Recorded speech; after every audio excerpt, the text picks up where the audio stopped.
کہانیاں، پرانے بابے، پرانے فرقے، پرانے بزرگ، ختم۔ وہ تو میرے بھائی جنازے کی بھی اذان منع تو کہیں پہ نہیں ہے، ہم کیوں نہیں دیتے کہ نبی علیہ السلام نے نہیں دی؟ عیدین کی اذان نہیں ہوتی، منع تو کوئی نہیں ہے۔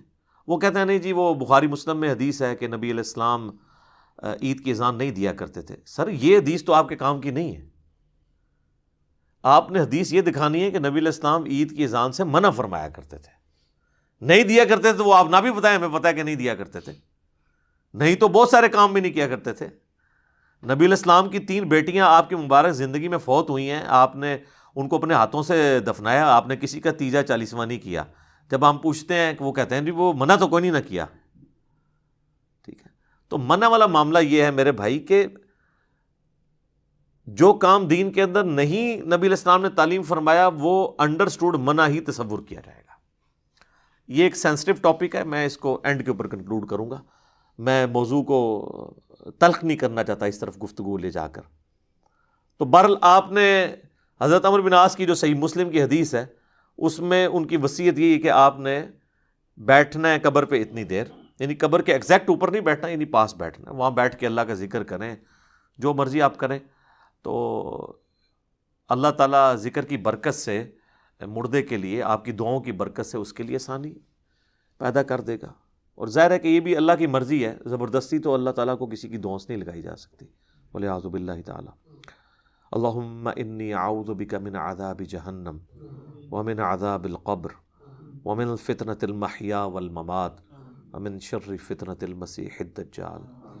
یہ دعا بخاری اور مسلم دونوں میں آئی ہے، اور نبی علیہ السلام حکم دیا کرتے تھے کہ نماز کے تشہد میں 4 چیزوں کے اگینسٹ اللہ تعالیٰ کی پناہ طلب کی جائے۔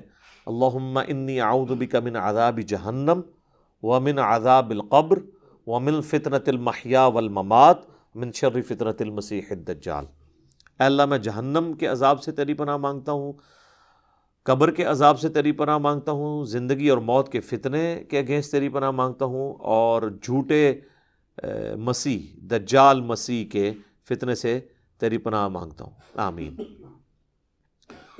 اچھا، دفنانے کے بعد اذان دینا بھی کوئی ثابت نہیں ہے، اور اس طریقے سے ہمارے دیوبند اور بریلوی حضرات جو ہے نا وہ میت کو دفنانے کے بعد نا سرہانے پہ کھڑے ہو کر نا سورۃ البقرہ کی شروع کی آیات تلاوت کرتے ہیں، اور پاؤں والی سائڈ پہ سورۃ البقرہ کی آخری آیات تلاوت کرتے ہیں۔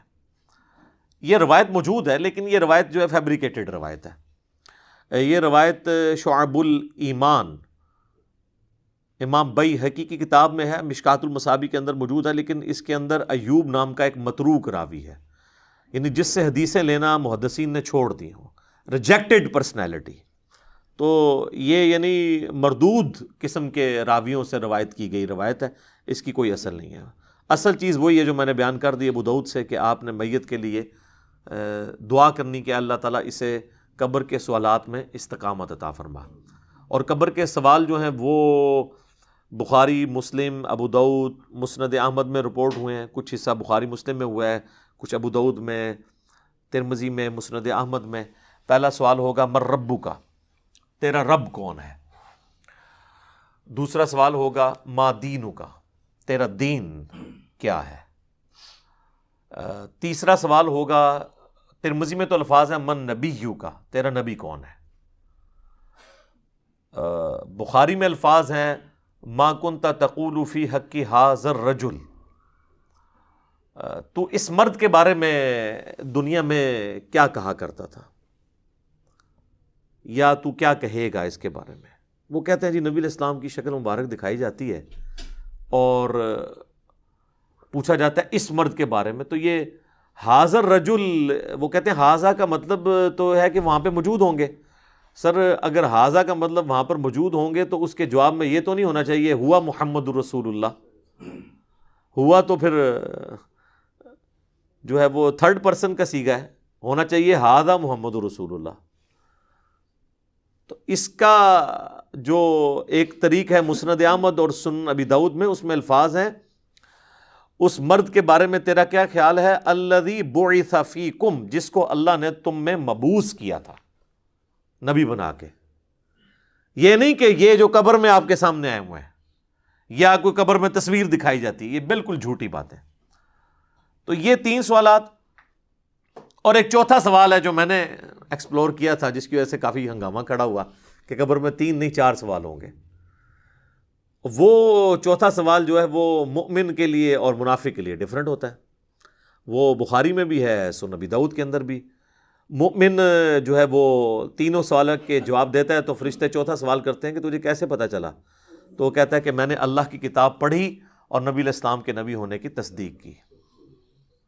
تو اللہ کی کتاب اگر پڑھی نہیں ہوگی تو تصدیق کیسے کریں گے؟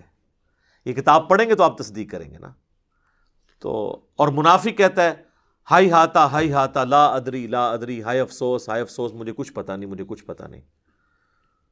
تو فرشتے اس کو کہتے ہیں کہ تو نے خود پڑھ کر سیکھنے کی، سمجھنے کی کوشش کیوں نہیں کی، یا کسی ایسے شخص سے پڑھنے کی کوشش کیوں نہیں کی جسے ان چیزوں کا پتہ تھا؟ دونوں معنی درست ہیں۔